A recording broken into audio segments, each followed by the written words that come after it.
Okay, this is what I got from Temu yesterday.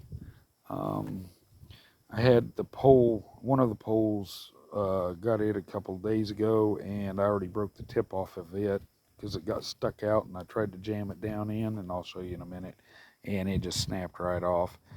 That's one thing you have to be careful of with these when you extend them out. If you try to zip them out and they go all the way, and you don't just pull them until they're snug, they will get stuck and they won't go back down on some of them.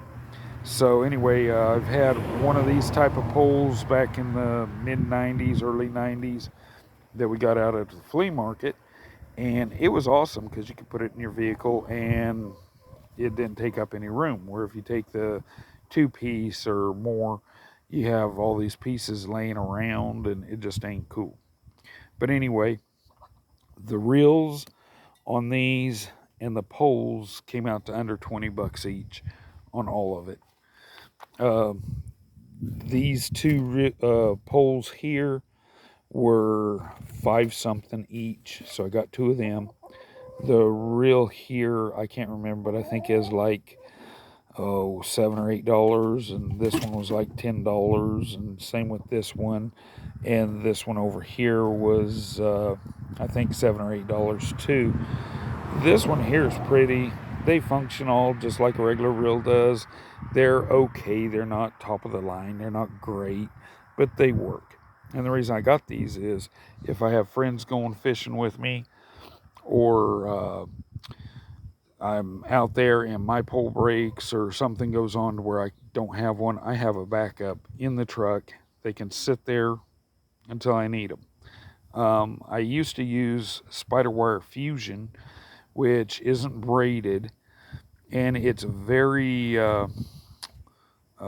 aggressive on the eyelets of the poles, the inserts in here. It would chew those up, especially if they're plastic.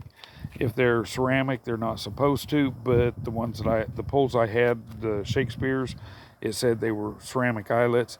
They weren't ceramic because it got chewed up bad. But anyway, the braided I'm hoping won't. And the reason I didn't use braided before was it was so expensive. Well, I got braided on Temu as well, as you can see here. And this is, I think, 10 to 12 pound braided. And I won't use monofilament on my poles. If I use monofilament, it'll just be for the leader end. I didn't use any backing. I tied them the same way I'd normally tie a monofilament line on the spinning reels. Worked perfectly fine. And on the bait casters, just stick it through the hole, tie it off, and you're good to go. It ain't gonna slip and slide and all that.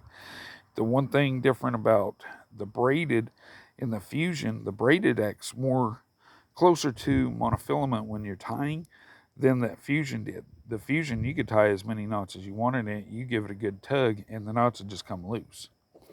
With this stuff, it doesn't do that. It tightens up just like a monofilament would, which is pretty cool. I've been watching a lot of YouTube, and they're like, oh, you have to do this and have to do that. No, you don't. Just make sure the knot is snug and pull it, make sure it holds, and go on. I do tend to tie this similar to the way I was doing the fusion, uh, but not quite the same. I don't have to put as many knots. Things are a lot smaller. It doesn't seem as abrasive, so it seems like it's going to work out pretty good. I haven't went fishing with them yet. It's been years since I've been fishing. For my reel, I use a quantum snapshot on a Shakespeare pole. And the Shakespeare is one of those micro carbon fiber, whatever. I wanted an ugly stick, but they was a little too expensive for me at the time.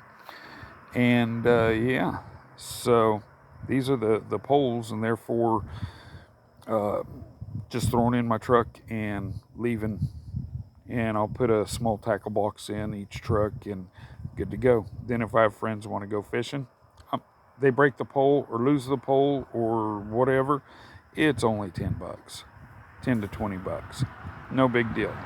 Like these are probably Oh, 10 to 15 for these two poles. These are closer to 20 because the poles themselves were more. But on this one, I'll show you real quick. Let me pop off the protector. Whoop, sorry about that. And you can see on the end right there, that was the very end piece, and it snapped because I was trying to force it back in and it would not go. No matter what I did, it would not go. So anyway, it'll still work. Maybe it won't cast quite as far, but it doesn't really matter a whole lot. Now about the reels, that reel right there, that spinner right there, you have to take the knob that's on the other side, loosen it all the way up, fold the whole knob itself over, tighten that knob back up in order to collapse it. This one, you don't have to do that. You tighten up the knob on this side, make sure it's good and tight, and then this little button, let me get my other hand over here. You take this little button here, you push it, and it will snap. Whoop, dang it. It'll snap right up like that. And then to collapse it down, it's the same way. You take that little button right there, you push it, and you fold it over. And now, look at that. You lay it in your tackle box or in your little tote under your seat or whatever. It's a lot smaller. You don't have that sticking out. You get out there to get going, and you just flip it up. And now it's ready to go. And I would say they're probably just as good as any of the El Cheapo reels you get at Walmart or any of the other places, but I got these off of Temu. I have 3 more reels coming in like that one, and they're 5 something each. I got 3 more reels just because they're different colors, and also if the reels here go bad, I can just throw them back on.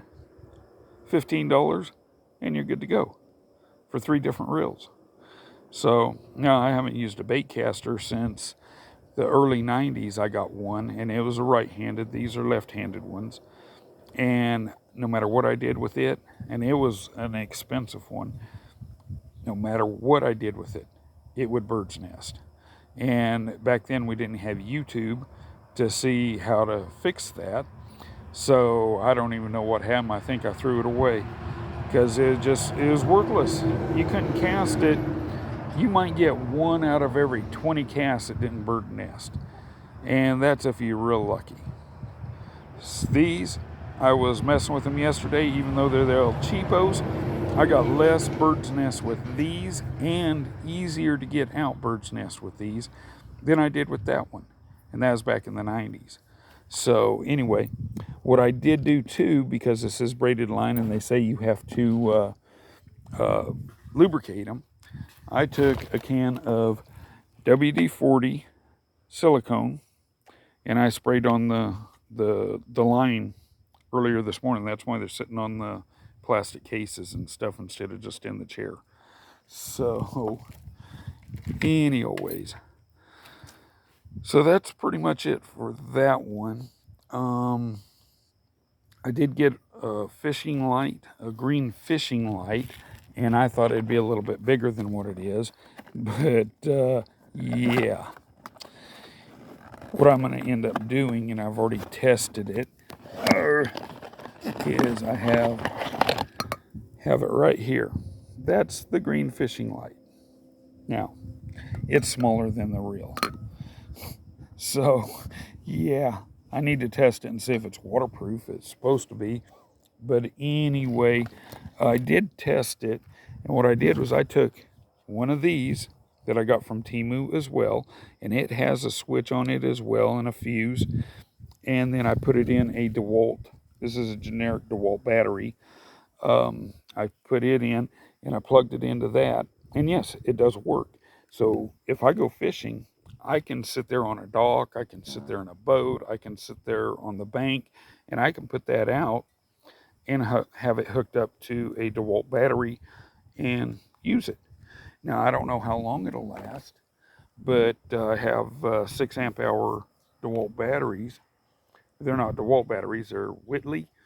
I got them off Amazon. and they work just as well. I use them in my DeWalt tools.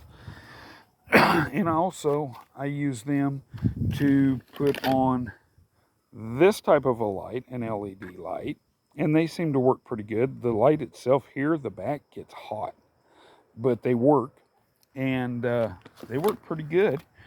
So now I think I'm pretty well set up for my fishing adventures.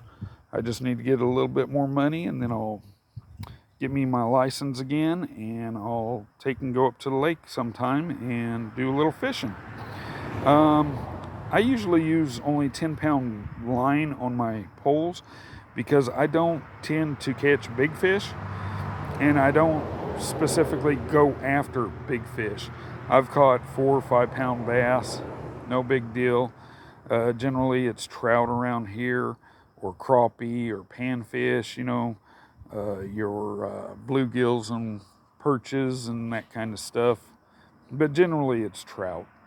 Uh, we're right next to Sierra Nevadas here in California, and the lakes have trout, they have bass, they have catfish, even a catfish. I mean, the mono, I had 10-pound mono on before, and you get the fish right up to the bank, and then your line would snap. And it's like, yeah, nah, I'm going to go with Spiderwire Fusion. I've caught some pretty big fish off of 10-pound that typically it would have snapped the mono. Even though it has stretch, it would still snap it. Not when they're fighting, not when they're in the water, but once you get them close to the bank, if you didn't net them, your fish is gone. And I'd rather not have to carry a net around, just be able to pull them up onto the bank and get them. And the one thing I found with the spider wire is I don't know if I never tested them to see exactly what the weight is, but I've never had a problem with it breaking ever. And like I was saying before, I had spider wire on it and had one of these type of reels. Only it wasn't one of these, but it was one of the extended ones. And took a guy fishing. He got hung up on a log or a tree underwater or something, and he ended up breaking my pole, but it still didn't break the spider wire. And we actually pulled it, and it actually broke one of the hooks off of the casting bait, so it didn't break the spider wire. This, I'm not sure how well it'll do, but hopefully it'll do just as well as that spider wire did. I'm sure it will. And she's all set up, so I'm happy with it. So anyways, that's what I thought I'd tell you about today. Now the light was under $10, so I wasn't really expecting it to be too much. I just thought it was going to be bigger. The advertisement and stuff showed it like it was a little bit bigger, not as big as most of them that you see, but that it would be a little bigger. This would be perfect though. I mean, you could take this, throw it in your truck along with your reels. Now you go to the dock, you can just drop it right off the side. And, just take you a battery and your adapter here, and poof, there you go. Very simple, very easy. So we'll talk to you guys later.